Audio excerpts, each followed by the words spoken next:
বাণিজ্য উপদেষ্টা শেখ বশির উদ্দিন বলেছেন, আসন্ন রমজানে কিছু কিছু পণ্যের দাম কমবে।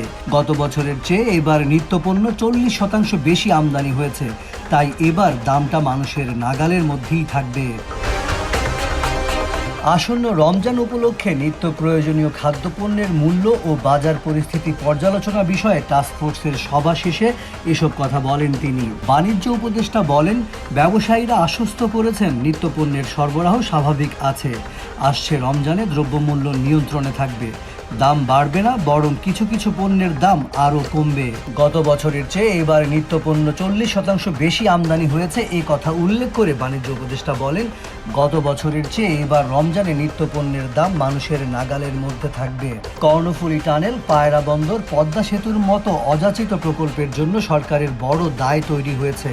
এ কথা জানিয়ে তিনি আবারও বলেন, টাকার অবমূল্যায়ন হয়েছে, IMF এর কাছ থেকে বড় ঋণ নিতে হয়েছে, এসবের প্রভাব পড়ছে নিত্যপণ্যের বাজারে বা দামে।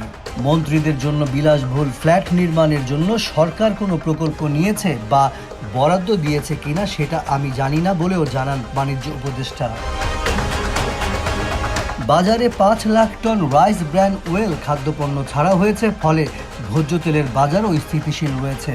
এ কথা উল্লেখ করে তিনি আরও বলেন, যোগান পরিস্থিতি স্বাভাবিক আছে, এই পরিস্থিতি অব্যাহত থাকলে আসছে রোজায় পণ্যের দাম আরও কমবে।